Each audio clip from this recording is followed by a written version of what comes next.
ಓಂ ನಮಃ ಶಿವಾಯ. ವೀಕ್ಷಕರೇ, ಇವತ್ತಿನ ವಿಷಯ ರೋಹಿಣಿ ನಕ್ಷತ್ರ.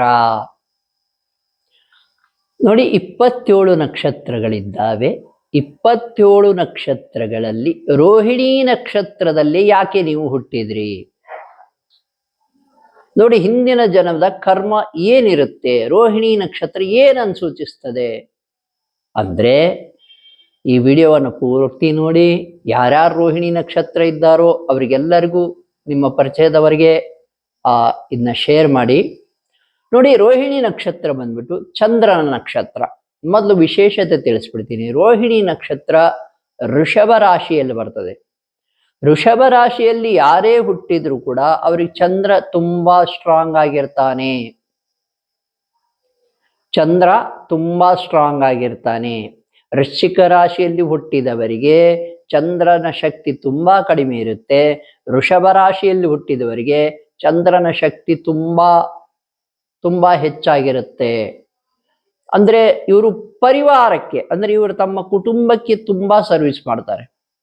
ಯಾರು ರೋಹಿಣಿ ನಕ್ಷತ್ರದಲ್ಲಿ ಹುಟ್ಟಿದ್ದಾರೆ, ಹಾಗೆ ಕೃತಿಕಾ ನಕ್ಷತ್ರದ 2, 3, 4ನೇ ಪಾದದಲ್ಲಿ ಹುಟ್ಟಿದ್ದಾರೆ, ಮತ್ತು ಮೃಗಶಿರ ನಕ್ಷತ್ರದ 1, 2ನೇ ಪಾದದಲ್ಲಿ ಹುಟ್ಟಿದ್ದಾರೆ. ಇವರೆಲ್ಲ ರೋಹಿಣಿ ನಕ್ಷತ್ರಕ್ಕೆ ಋಷಭ ರಾಶಿಗೆ ಬರ್ತಾರೆ.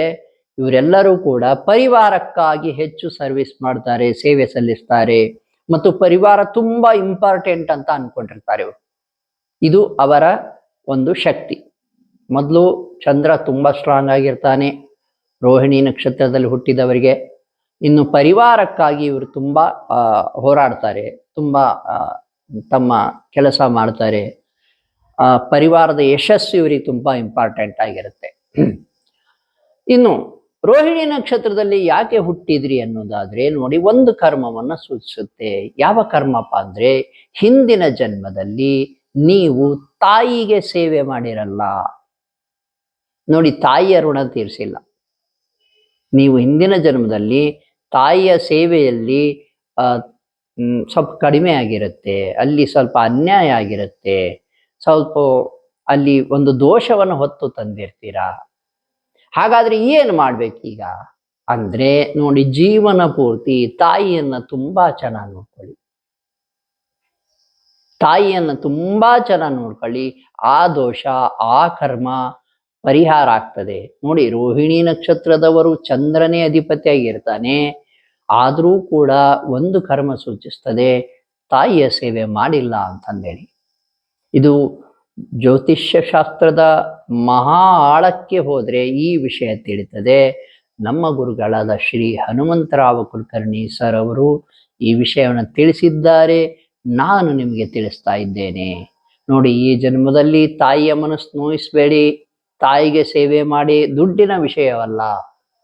ತಾಯಿಗೆ ಮನಸ್ಸು ಖುಷಿಯಾಗಂಗೆ ಬದುಕಿ ಅವರ ಸೇವೆ ಮಾಡಿ, ಅವ್ರಿಗೆ ಒಳ್ಳೇದು ಮಾಡಿ. ನೋಡಿ, ಒಂದು ಸೀರೆ ತಂದು ಕೊಟ್ಟರು ಕೂಡ ತಾಯಿ ತುಂಬಾ ಖುಷಿಯಾಗಿ ಆಶೀರ್ವಾದ ಮಾಡ್ತಾಳೆ.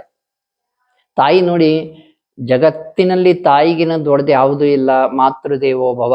ಆ ತಾಯಿಯನ್ನು ತುಂಬಾ ಚೆನ್ನಾಗಿ ನೋಡ್ಕೊಳ್ಳಿ. ಇದರಿಂದ ಯಶಸ್ಸು, ಎಲ್ಲಾ ರೀತಿ ಯಶಸ್ಸು ಇರ್ತದೆ.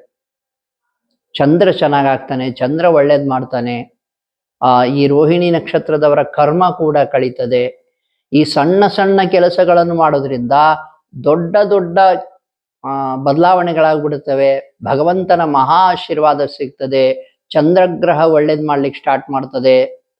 ಇಷ್ಟೆಲ್ಲ ಒಳಿತಾಗ್ತದೆ ಅಂದ್ರೆ ತಾಯಿಯನ್ನು ಚೆನ್ನಾಗಿ ನೋಡ್ಕೊಳ್ಳೋದು ಏನು ತೊಂದರೆ ನಿಮಗೆ? ಮಾಡಬಹುದು, ಎಲ್ಲವನ್ನು ಸುಲಭವಾಗಿ ಮಾಡೋದು. ಇದರಲ್ಲಿ ಏನು ಖರ್ಚು ಕೂಡ ಬರೋದಿಲ್ಲ. ನೋಡಿ, ದೇವಾಲಯಕ್ಕೆ ಹೋಗೋದು ಎಷ್ಟು ಇಂಪಾರ್ಟೆಂಟೋ, ತಂದೆ ತಾಯಿನ ಚೆನ್ನಾಗಿ ನೋಡ್ಕೊಳ್ಳೋದು, ಗುರುಗಳನ್ನು ಗೌರವಿಸೋದು ಎಲ್ಲದು ತುಂಬಾ ಇಂಪಾರ್ಟೆಂಟ್. ಧರ್ಮದಿಂದ ಬದುಕಬೇಕು. ಭಗವಂತ ಅವಾಗ ನಿಮಗೆ ಬೇಡ ಅಂದ್ರೂ ಆಶೀರ್ವಾದ ಮಾಡ್ತಾನೆ. ನೀವು ಪೂಜೆನೇ ಮಾಡಬೇಡಿ, ಆಶೀರ್ವಾದ ಮಾಡ್ತಾನೆ, ಅನುಗ್ರಹ ಮಾಡ್ತಾನೆ. ನೋಡಿ ವೀಕ್ಷಕರೇ, ಈ ನಮ್ಮ ಜ್ಯೋತಿಷ್ಯ ಜೈ ಹೋ ಯೂಟ್ಯೂಬ್ ಚಾನಲ್ಲು ನಿಮಗೆ ಜ್ಞಾನವನ್ನು ನೀಡಲಿಕ್ಕಾಗಿ, ನಿಮಗೆ ಎಜುಕೇಶನ್ ನೀಡಲಿಕ್ಕಾಗಿ ಇದೆ. ಪ್ರತಿದಿನ ಫಾಲೋ ಮಾಡಿ. ನಿಮ್ಗೆ ಯಾವುದು ಬೇಕೋ ಅದನ್ನು ತಗೊಳ್ಳಿ. ಎಲ್ಲ 27 ನಕ್ಷತ್ರಗಳು ಏನು ಕರ್ಮ ಸೂಚಿಸ್ತವೆ ಅಂತ ಹೇಳ್ತೇನೆ. ಶಕ್ತಿಯನ್ನು ಹೇಳ್ತೇನೆ, ಅದರ ನೆಗೆಟಿವ್ ಪಾಯಿಂಟ್ ಕೂಡ ಹೇಳ್ತೇನೆ. ನೀವು ಪಾಲಿಸಿ, ಇದರಿಂದ ಒಳಿತಾಗ್ತದೆ. ನಿಮಗೇನಾದರೂ ತೊಂದರೆ ಇದ್ರೆ ನಮಗೆ ಕರೆ ಮಾಡಬಹುದು. ಶುಭವಾಗಲಿ.